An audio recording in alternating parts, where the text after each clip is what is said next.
एक जयकारा लगाएंगे।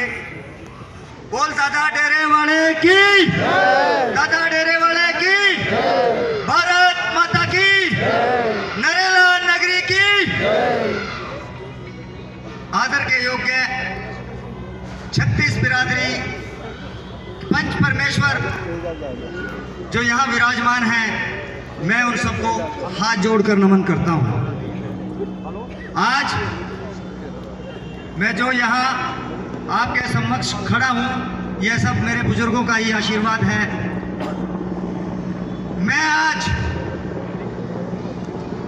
इस नरेला की धरती को मां मनसा देवी माता की जयकारा लगाता हुआ, ये केजरीवाल जी का जो कच्चा चिट्ठा है, केजरीवाल जी जो सरकार में जब नहीं आए थे तो वो यूं ही कागज लहराया करते थे, सारी पार्टियों को, सारे नेताओं को भ्रष्ट बताते थे। आज वही केजरीवाल का कच्चा चिट्ठा मेरे हाथ में है और वो कागज मैं लहरा रहा हूं। और इस मंच से, इस नरेला नगरी से मैं केजरीवाल को ललकारता हूं कि आए और किसी भी स्थान पर मेरे से डिबेट कर ले, उसके सारे काले कारनामों का चिट्ठा मेरे पास है।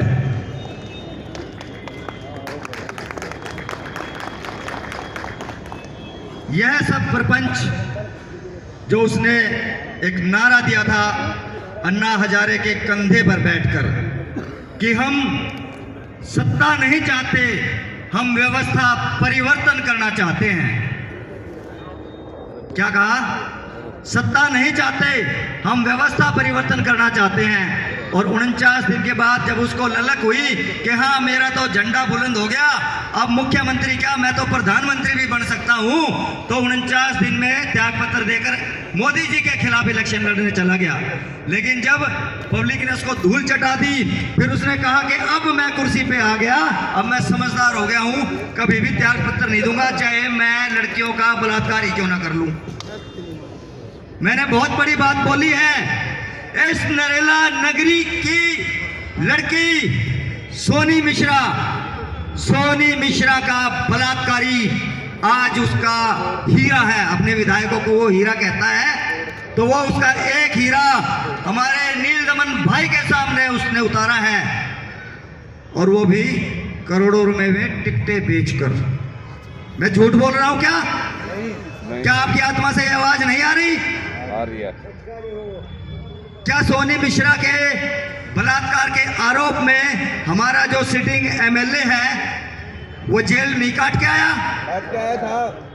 उसको तो छोड़ो, संतोष कोहली को याद करो, जिसका चित्र आपके आम आदमी के सारे विधायक अपने सिर के ऊपर टांगे हुए हैं।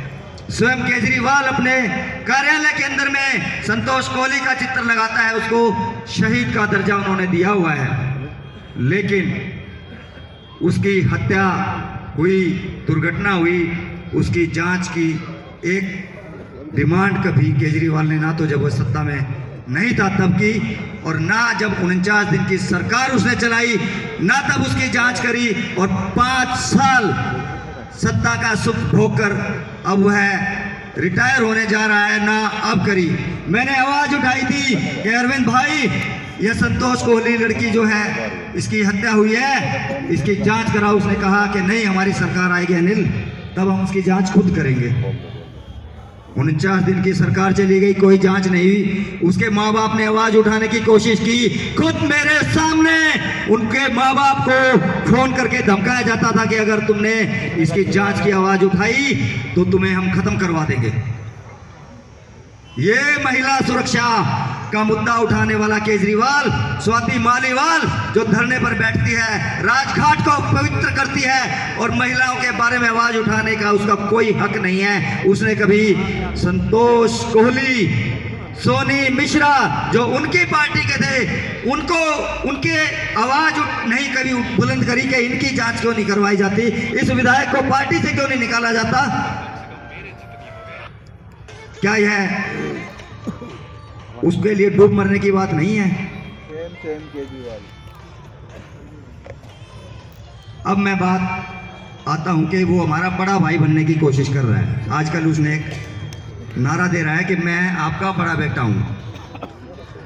भाई हमारे घर में बड़े बेटे हैं, हमें एक्स्ट्रा बेटे की तो जरूरत है नहीं, लेकिन हम मान लेते हैं, हमारे बुजुर्ग बहुत खुले दिल के हैं, तेरे को बड़ा बेटा मान लेते हैं। तो अपने माँ बाप को, इन सबको, बुजुर्गों को तीर्थ यात्रा करवाता है, बहुत अच्छी बात है। लेकिन मैं